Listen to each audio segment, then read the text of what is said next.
Hello students, now we are going to discuss the chapter gravitation and the first topic of this chapter is Kepler's law of planetary motion. Actually Kepler ने planetary motions के regarding कुछ regularities जो है पाई थी। क्या regularities थी? इन्हीं regularities को इन्होंने 3 लॉज में कंपाइल कर लिया। इसमें जो फर्स्ट लॉ है,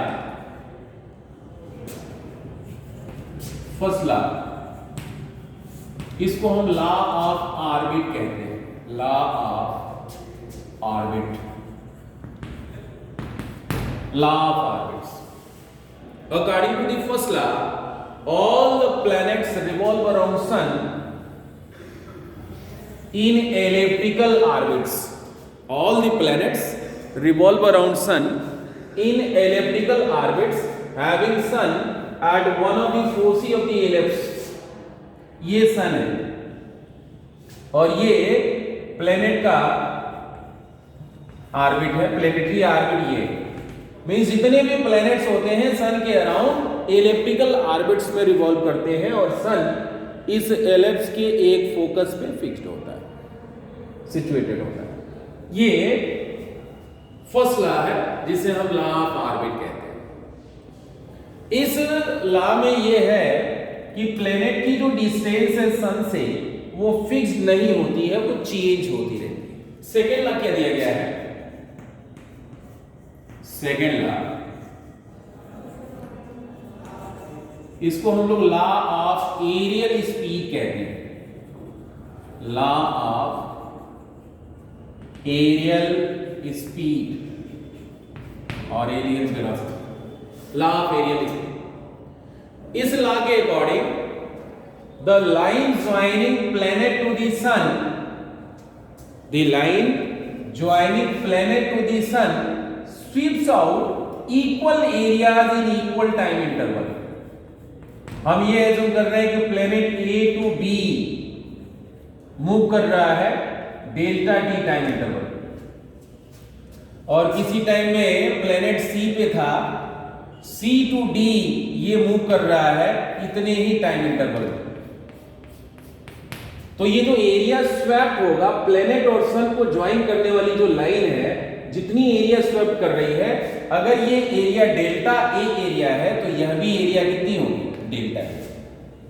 तो ये कह रहे हैं कि the line joining planet to the sun sweeps out equal areas, sweeps out equal areas in equal time interval. अब इसका कंक्लूजन क्या है? कंक्लूजन ये है कि अगर हम ये मान रहे हैं कि डेल्टा टी टाइम इंटरवल में ये जो लाइन है जो कि प्लैनेट को सन से ज्वाइन करती है, वो डेल्टा ए एरिया कवर करती है, तो यूनिट टाइम में कितना होगा?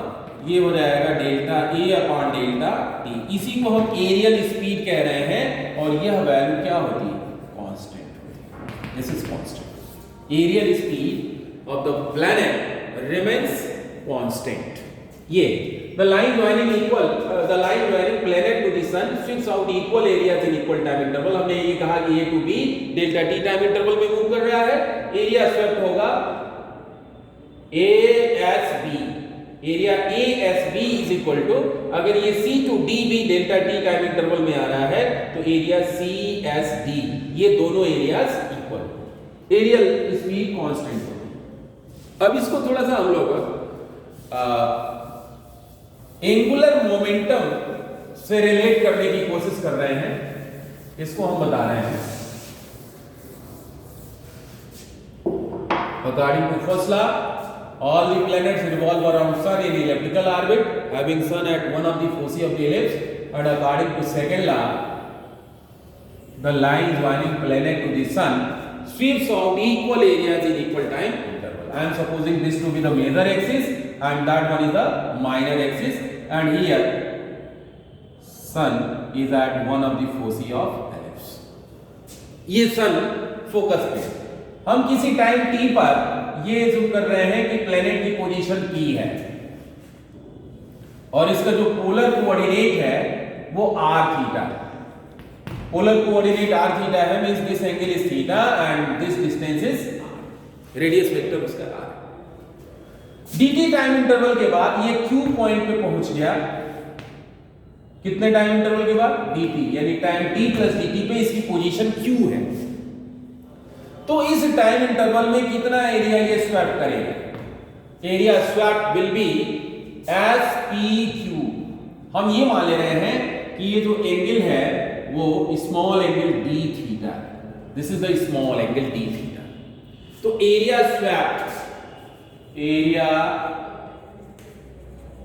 Swap by the line,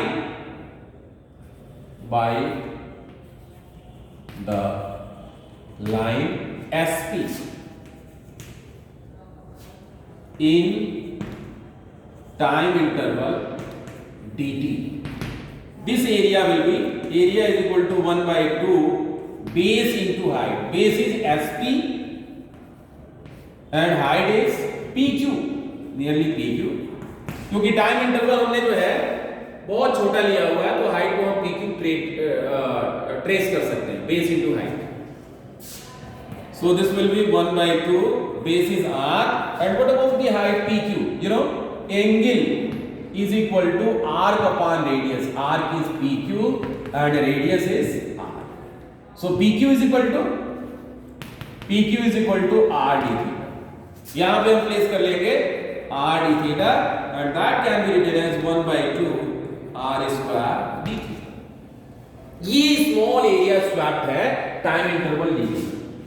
dA is equal to 1 by 2 r square d theta. Now what about dA upon dt? dA upon dt can be written as 1 by 2 r square and this is d theta upon dt. d theta upon dt. And what is this? The time rate of change of angular displacement is called angular velocity. Therefore, this will be dA upon dt is equal to 1 by 2 r square omega. dA upon dt is equal to 1 by 2 r square omega. But what about the angular momentum of the planet? Angular momentum of the planet L is equal to, you know, I into omega. Angular momentum L is equal to I into omega. And what about I? I is equal to, you know, mr square and this is omega. So L is equal to angular momentum. You can express it in terms of J or in terms of L. Both are the symbols used for angular momentum. J is equal to mr square omega. Means what about r square omega? R square omega is equal to J upon m. So from this equation first, what you may write? dA upon dt is equal to 1 by 2 r square omega means J upon m, means this can be written as J upon. Aerial speed is equal to angular momentum upon twice the mass of the planet. हमने अभी बताया कि areal speed of the planet remains constant. So if dA upon dt is equal to constant, then this will be constant, and this is constant, therefore J is equal to constant. एक नया conclusion हम इससे draw कर रहे हैं। Conclusion ये है कि the angular momentum of the planet revolving around sun remains constant, means there is no change in angular momentum of the planet revolving around sun. हालांकि इस बात को आप एक तरीके से और देख सकते हो, एंगुलर मोमेंटम क्या होता है? एंगुलर मोमेंटम जो है J is equal to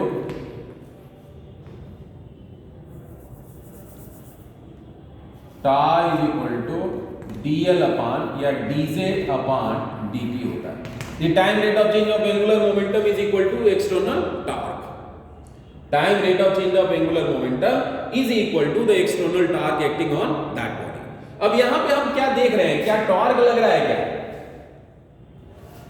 आप देखें जो रेडियस वेक्टर होगा वो ये होगा, this is the radius vector, और इसमें जो ग्रेविटेशनल फोर्स लग रहा है वो ऐसे, इन दोनों के बीच में एंगल कितना हो गया? Theta is equal to 180 degree. और आपको पता है tau is equal to R cross F.